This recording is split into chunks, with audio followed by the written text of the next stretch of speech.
Hi, and welcome back to the third session. Today, we are going to have a wonderful talk with one of the smartest mind in the search industry.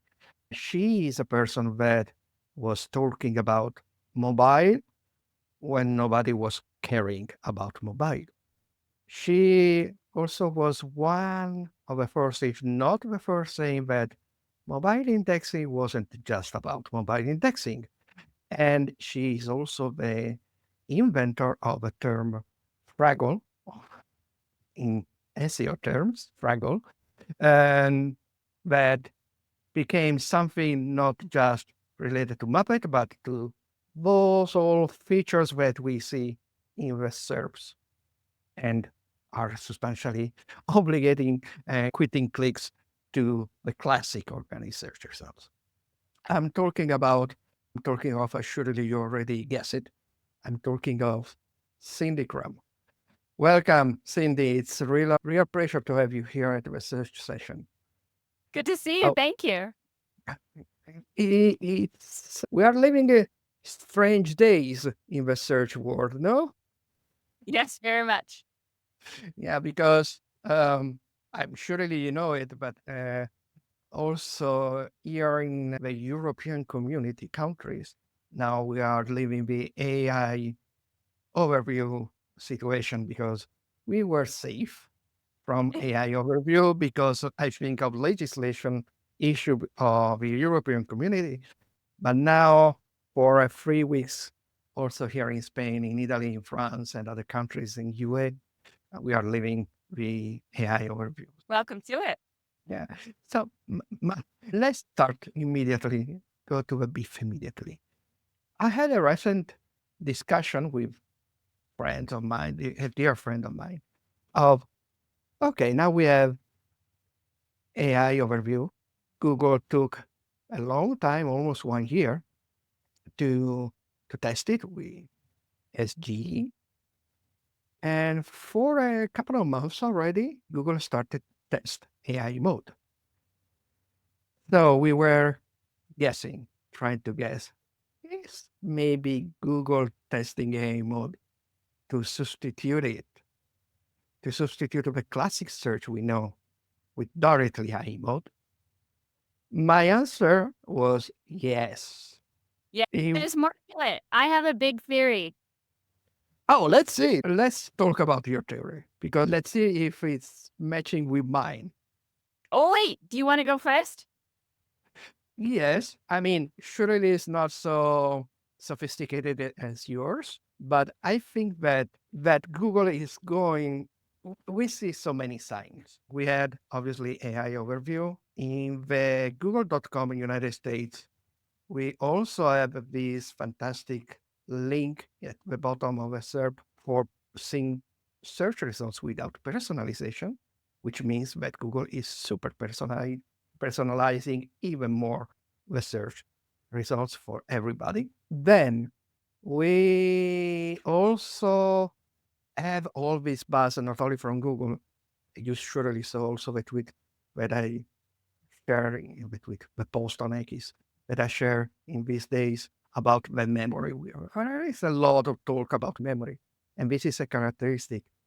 Then I was reading the interview on the Financial Times to Elizabeth Reid, and she was really stressing in a part of the interview about how conversational are these new queries that especially the younger generation are doing with AIO. We know that about 24 words with conversational queries instead of a classic average of 4. So I think Google is really trying to get used people to the AI overview type of answers. But then we also have deep research as a model. We also have all these specific models in Gemini. We already have Gemini 2.5, which is not yet used on AI model, but probably is going to be used on an AI model, and it's maybe the best model right now. So yes, I think that let's make it pass another 8 months of testing, and then it will push it on the wild in the US, and then also for other countries. And there is the last movement, quitting the ccTLD Google domain. So Yes. everything is under google.com. So this Yeah. is making even easier to just use AI mode because it's just a question of really personalization means also localization. So Yes. this is I my theory. Our theories are similar. I think that the the launch of AI mode and the internationalization attempt at google.com, because remember they attempted it once before right after they launched mobile first indexing. Yeah. And that was interesting because when they launched mobile first indexing, what we realized was that mobile first indexing was more about entities than it was about mobile. And so entities are language agnostic, right? And so it made sense to try and combine it, but then it didn't work and they had to kind of revert. So now they're trying it again. At the same time, they are launching and testing AI mode and they're moving Google Discover to desktop so that it's available on all your devices. And it used to be very hard to get Google Discover to work on desktop. You had to know some hacky things. Like we were doing it in my tool set, but it was really hard to get it to work.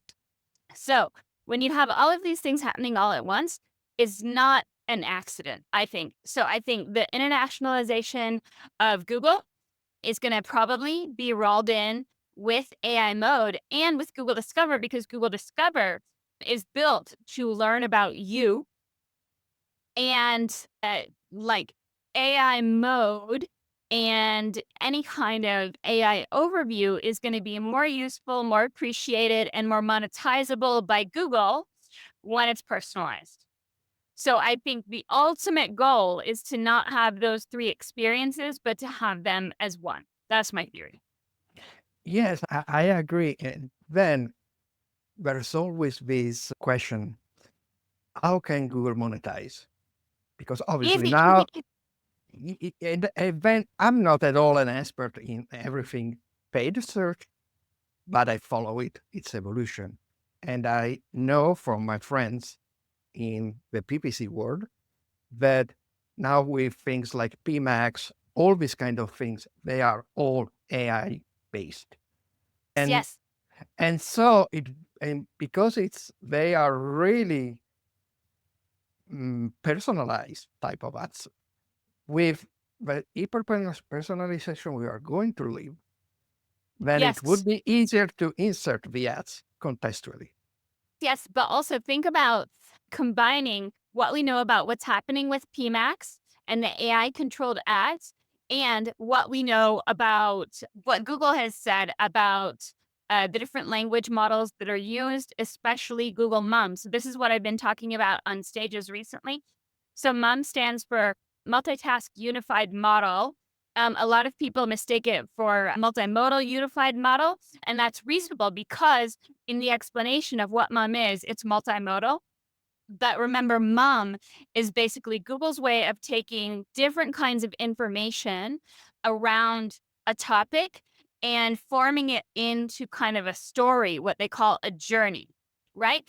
And so if you think about how SEO has evolved, we went from optimizing for keywords to optimizing for entities, and now we're going to be optimizing for journeys in both paid and organic.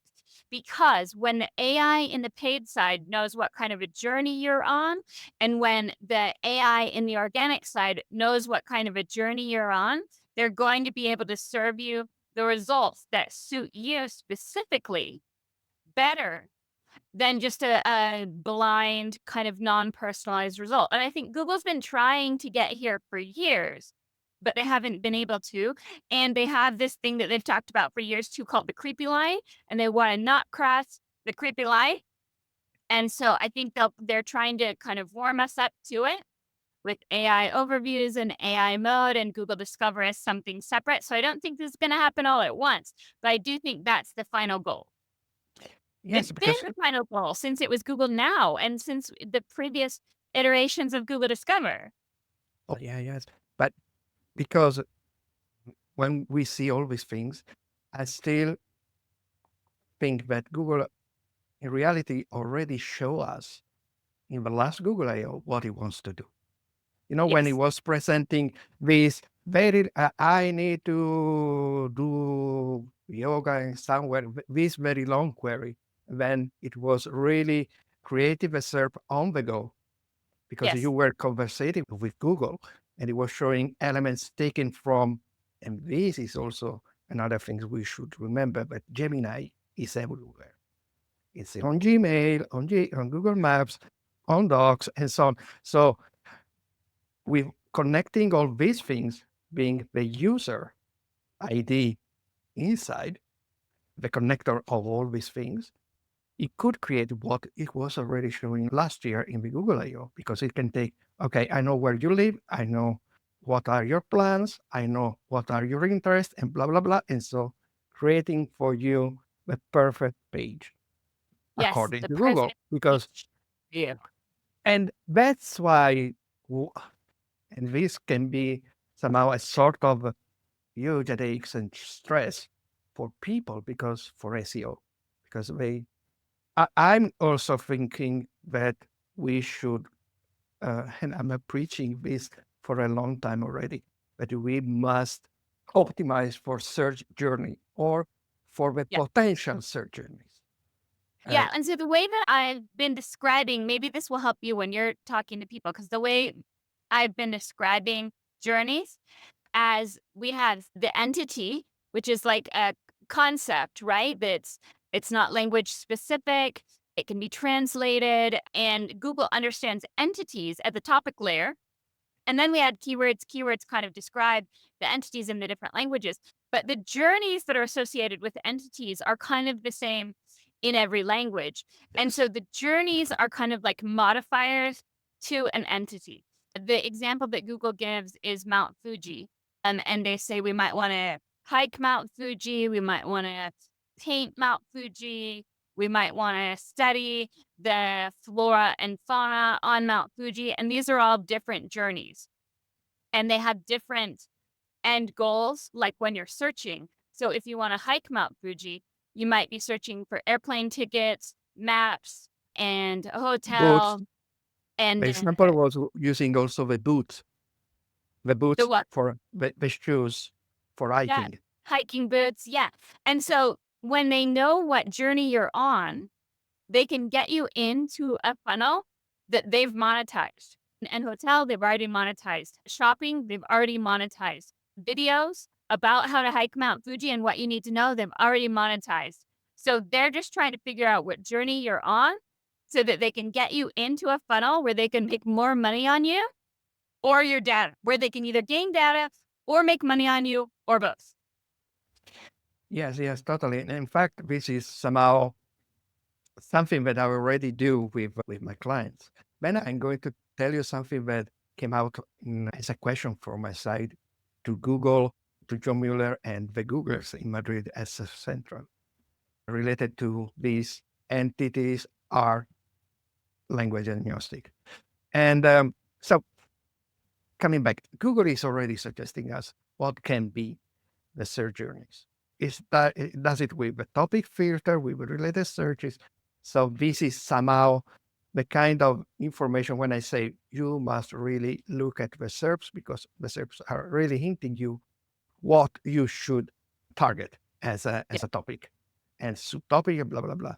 Instead of going to any tool and do retrieving 1 million keywords in order to do the job reverse side. So from 1 million keyword, try to guess what are the journey.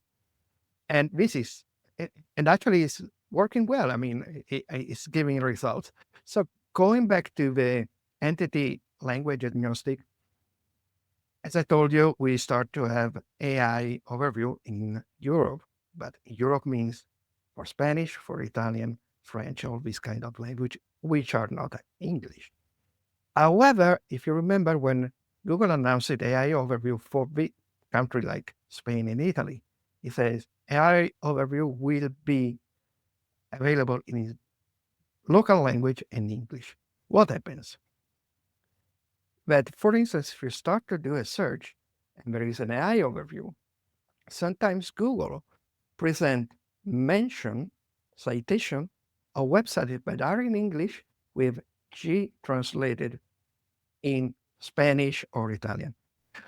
I told this to the Googlers, and they said, I totally understand this, but I think it's not fair in the Yes, sense that completely. And yeah, yeah. as if there, does this mean that doesn't exist enough content in Spanish about a topic that you need to use as a source, a website that is not at all relevant for the Spanish public?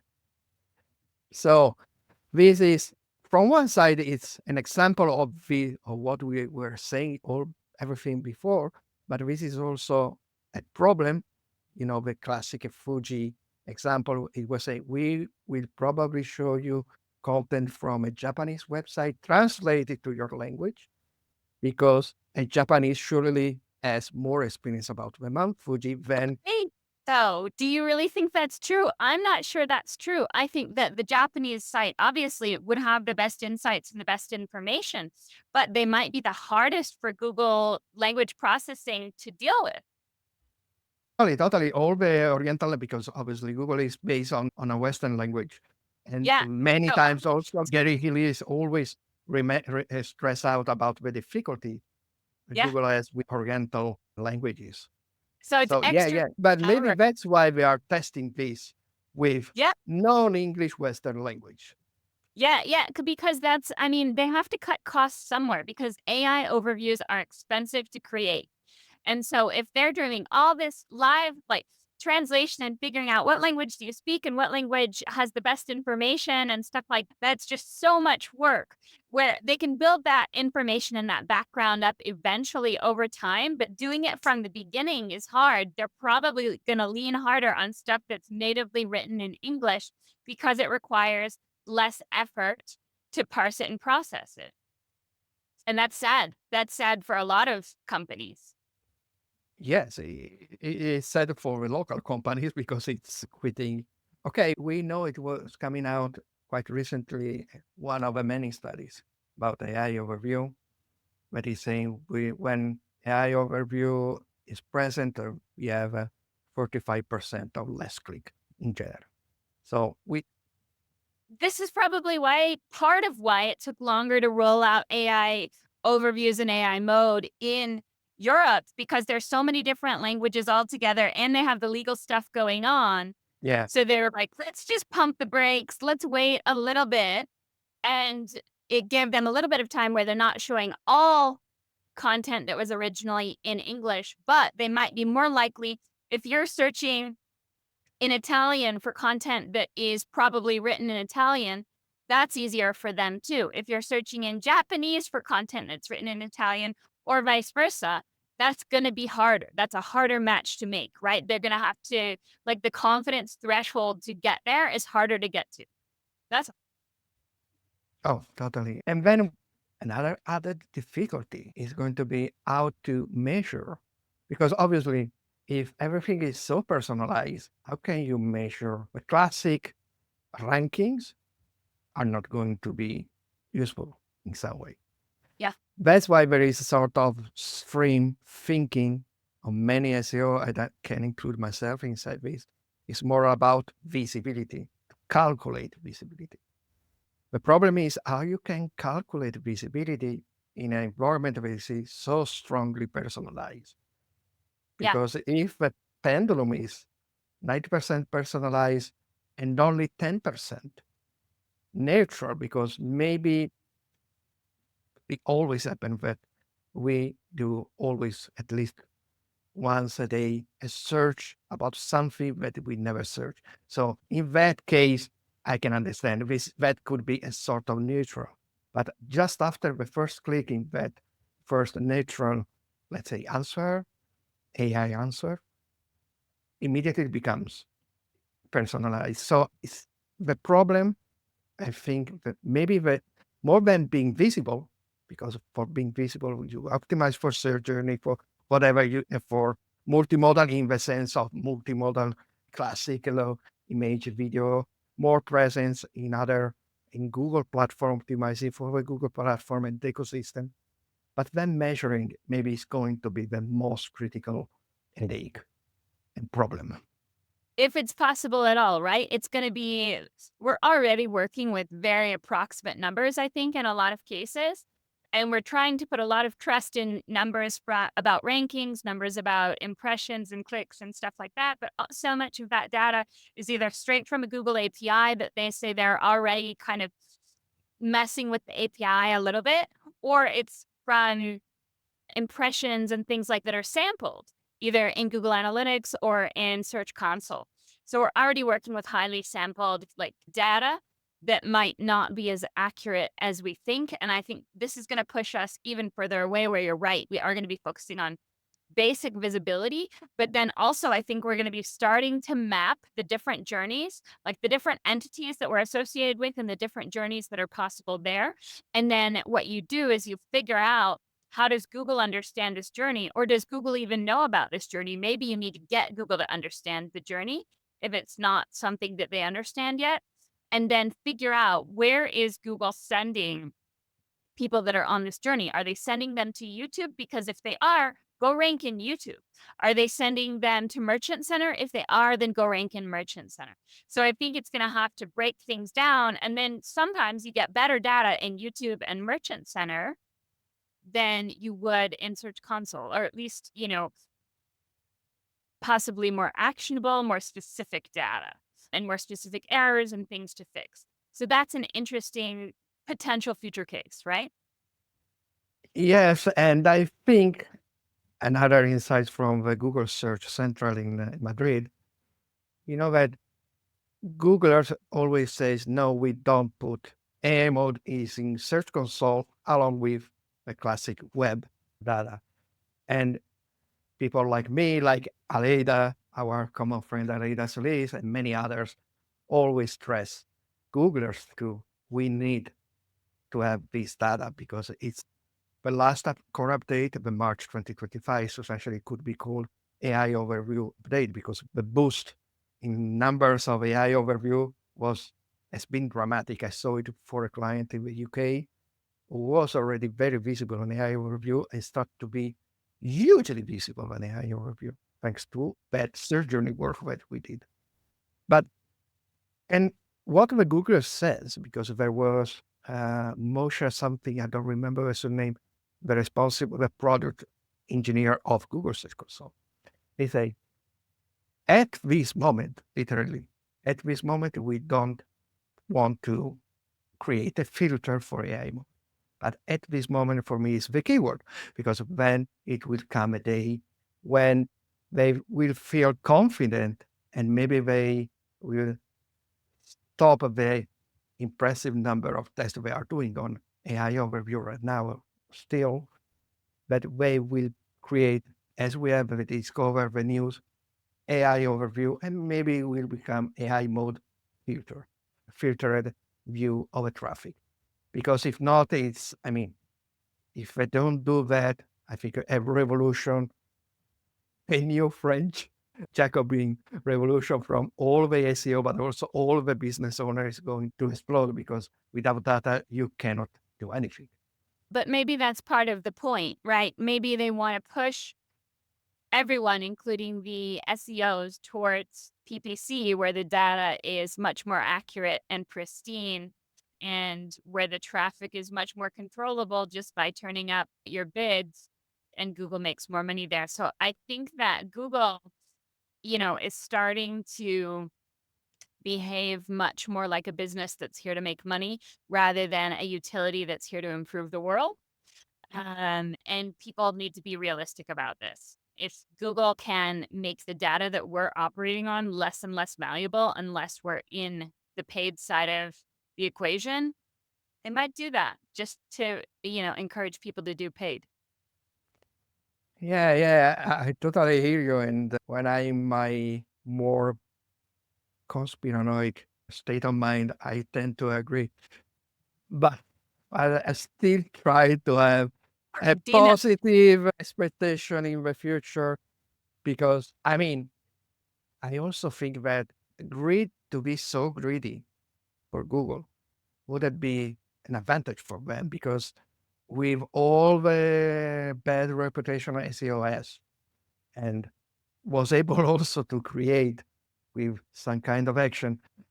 I remember always a definition that Mike King, says that we are somehow the bigger ally of Google because we try to follow the guidelines. And so, in order to, not just because we want to follow the guideline, because we don't want to be penalized, this is would be too naive.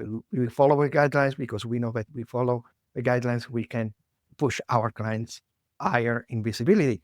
But also, we we push everything about HTTPS. We push everything as we could about structured data. If there weren't SEO, many things that Google was needing weren't here. And also on the side of content, with all these EAT movement, let's call it RSEO, that are pushing this concept in front of a business owners. So if I don't give at least some kind of tool for and just push it to obliging only to go to paid, I don't know how the quality is going to be maintained. It's not, but that's how monopolies work. There's nowhere else to go. So, citing Monty Python, let's hope in the Spanish Inquisition, in being the Spanish Inquisition, the European community, and its soft power of pushing the laws. But Yeah. let's see, because maybe this, I don't want to enter into politics, but maybe this can also explain some kind of things that are happening between the big tech and the government in the US right now. Yeah, we'll Uh, see. yes, we will see. Let's try. One of the things that is coming out apart of Google is also all these new environments. Sometimes I think that us SEO are maybe too blinded in the sense ChatGPT, Perplexity, Claude, wonderful tools. But when we go on Google Analytics and see how much traffic they are sending to us, even if their market share is growing, they are still below very not so used search engines. So what do you think? Of tend to think of this new environment as a complementary way people now have to search for information. It's not something that are resting market share to Google, but something that are probably adding to the overall sum of potential searches people are doing. Yeah, I think it's still so small that it's hard to tell. We don't see one going up when one's going down yet. That's for sure. But I do think that you're right in saying that it's possible that it's just additive. And that would be because people are treating the AI agents more like a conversation buddy or a friend to bounce ideas off of, and less just like a seek and find tool. It definitely could be additive, but then looking at things that Google's been working on a lot recently, they have been working on a lot of conversational search.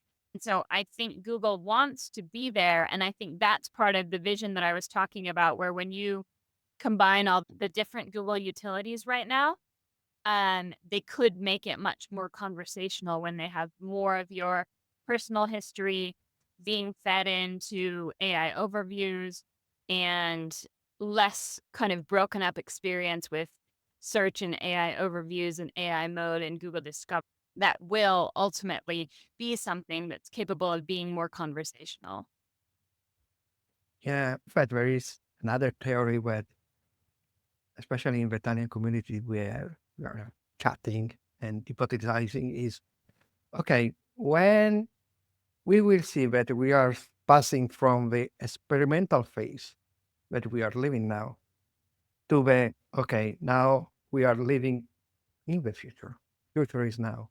Is when Google will decide to finally push. On in the Google app on iPhone and Android, we have the search bar and we have three buttons: the microphone, lens, And I think these are the two buttons. I don't remember if there is a maps, I thought probably. But these types, and it will substitute it with a microphone and talk with Google. And this would be when we will see AI mode in front of every Android user first, and Yeah. then all the other. That would be probably the moment when Google will definitely announce to the world that everything, as they were already saying, is going to be AI. And I think that apart that, it's going to be interesting to see what else they eventually maintain, because we know that there is some sort of a generational situation. We are somehow a niche in our generation, for instance, and in mine even more because, let's say, I started to be in the generation of 55 to 65 in the polls, and which is start to be quite sad for me. But we are somehow in a niche because we are technologists. Yeah. But normal people, and I see it with my friends, with people around my age, maybe that's also interesting. Is the test of the web filter. Is Google will maintain probably also the classic web filter we see in the search menu, which is a way for people, okay, for all the younger generation, Alpha, Z, even the millennials, all the people really inside the technology, we are going to push this one, but we also give this, let's say, opportunity, possibility to do a classic search. But I this is think they will keep it because it's already monetized. totally. So And in fact, but the search menu is probably the search feature less considered by SEO, but it's so interesting. For instance, it's exploding the presence in the search menu of a short video as a vertical search. yes, and I think the younger generations are so interested in the short videos as answers to questions. It's something that we're focusing on at my company, because people are searching TikTok for restaurant recommendations and searching TikTok for fashion recommendations. And I think it's because the younger generation was smart enough to know that traditional star ratings and reviews were being gamed and were being sometimes just made up entirely.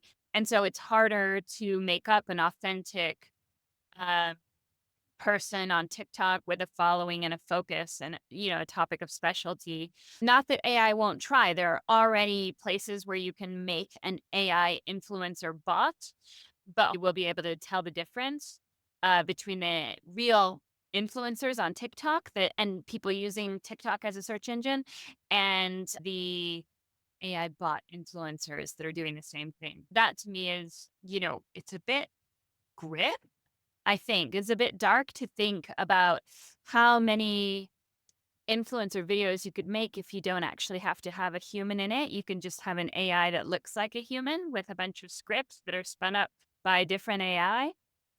Woof. We're going to junk up the internet really fast. Yes, but in that case, I think that our brain is our best ally. Let me explain. It's the so-called uncanny valley effect. When we can trust more an AI generator influential that is clearly AI generated, more than an AI generator influencer which looks exactly like a human, but it's something that unconsciously we know is not correct. That's we are now going to this situation, and it's really easy. It's really easy to catch to have this sensation. You already see it a lot in this Instagram and TikTok influencer that all have this, as we know when we are reading a text that has been written and not reviewed by after written by an AI and not reviewed because there are some sort of tics that AI has in terms of choosing words, choosing phrasing, that we immediately also not technical people recognize. So in this case, I think that AI still has road to work in order to really confuse people. We are still not in the Blade Runner situation where we need to do a specific empathy test in order to understand if we are in front of a cyborg in the Blade Runner case or a human. Maybe, I'm not sure, but I think, like, how are we as the AIs get better and the AI videos get better and better, how are we going to know the difference? And I think it's interesting to think about, like, right now, influencers are using lots of video filters to look perfect and not have any wrinkles or not have any freckles or whatever, and I think in the end, it's gonna be the opposite that makes you more trustworthy, is having fewer filters and looking more real, like a real life person that we would meet with wrinkles or with freckles or with whatever imperfections in your hair, asymmetry in your face, whatever it is. Yeah, the line between what is authentic and what is AI is going to be something that it's going to be a point of investigation and a point of a lot of discussion, I think, in the near future. Yes. And what about instead of other types of environments? Because the it is now sounds like a joke. The metaverse that was so pushed by Meta in the past, but we cannot deny that augmented reality, especially, probably something that can come inside. And let's see if whenever this is going to be more mainstream, especially with when they finally understand what kind of device to offer for augmented reality more than virtual reality is going to be this future, because it could be like in Ready Player One, where there can be two types of futures. One, the people or without advertisement, and the other one of the bad guy in the novel and the movie, where everything is like an ad. And you have to move in these really squeeze windows between reality and advertisement. Something like that, though. There was a platform called Layer years ago.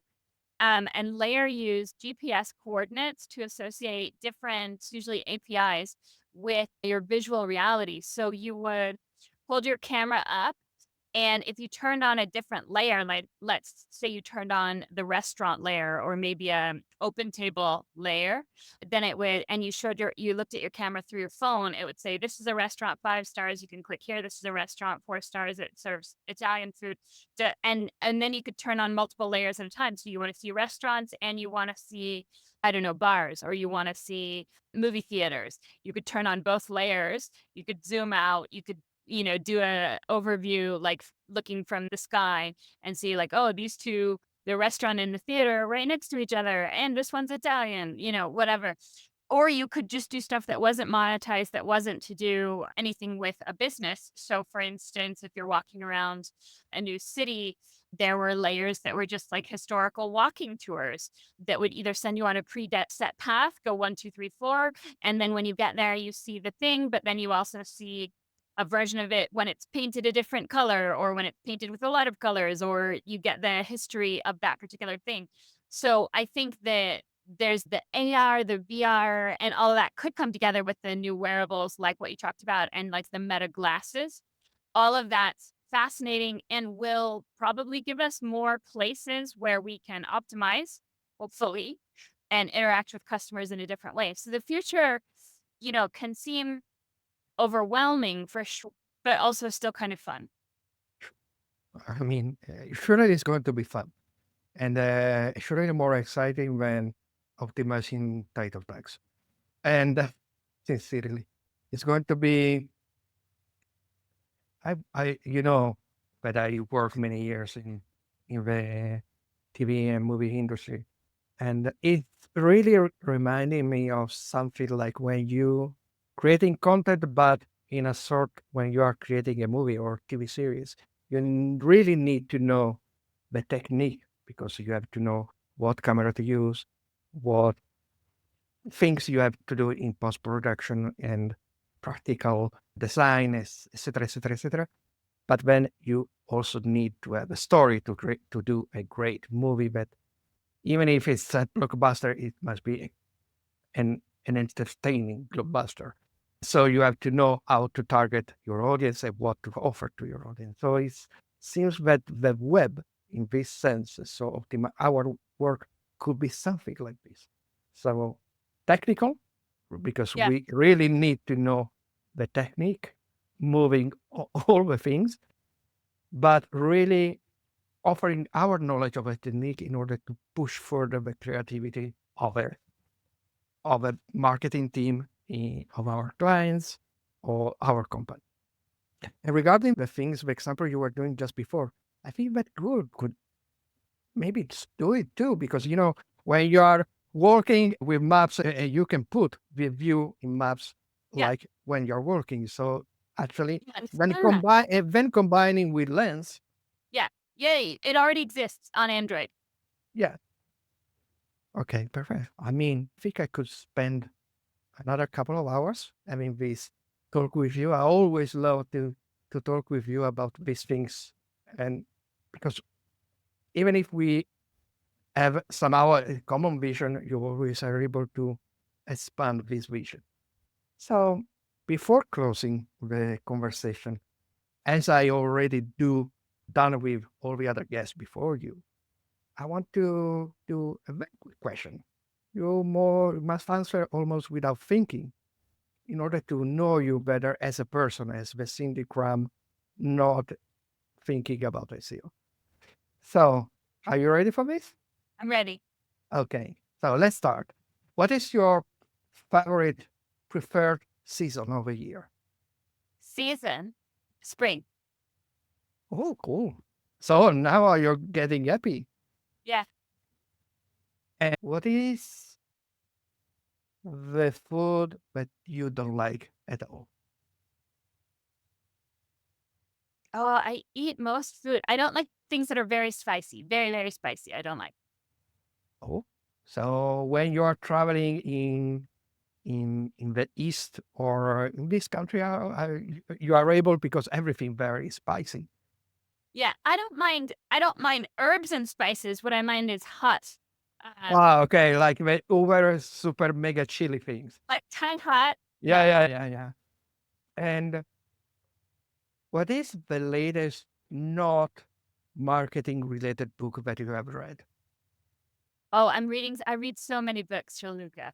I just read one. I've read a couple recently about um, kids. Let's see, like kids that live through really hard childhoods. I don't know. They wouldn't be well known. Yeah, I don't remember the titles. The Bad Room is one that I just read. I think that's the title. It's just about a little girl that grew up in bad foster care situation. It's interesting. So you read, but if you have a genre, you read of everything type of books, like I love essay novels, or you have a, memoirs. oh, cool. So this was a memoir of a Oh, little yeah, girl nice. who wrote as an adult. Yeah. Yeah, yeah, yes, nice. And instead, what what is a place that you would like to visit and you still have in your bucket list? I've never been to Venice. Oh. Okay, so as an Italian, I can suggest you that the best time of the year, because the problem of Venice are that millions of tourists And is almost every time of the year. But there's some specific moment, like let's say October, which are the classic low season. You have to try, well, Google Trends, so you can understand when is the most low season moment for Venice. Venice is beautiful in every moment over here. But okay, if you can go to Venice when at least there are a little bit less people, it's even better. So this is a suggestion from an Italian. And whenever it comes, I also can suggest you things to eat, things to drink, and so on. I I mean, it expect you can to. be yours AI mode, Gianluca personalized search for Cindy. Right. And last question. What is a memory of your childhood that you from time to time remember the most? We traveled a lot as kids. And one of the most memorable vacations was when we went to Hawaii for the total solar eclipse. So we were in Volcano National Park, sitting on the, like, standing on the side of a volcano when the total solar eclipse happened, and it got very dark and all the birds flew back into the trees and then it got light again. So it's very magical because it was like there was a lava flow, like, in the distance in view. We were on lava that was dried. And yeah, very tropical, also very hot though. And it smelled like sulfur. Yes, but yes, it's surely a memory that can impossible to forget. Thank you, Cindy. It was really a great pleasure to share this hour with you. I hope to be able to meet you again soon in real life in the future. And for you guys listening and or watching this video, remember always to help the session to grow, subscribe and click on the bell so to receive notification about the new episode. Thank you and bye bye.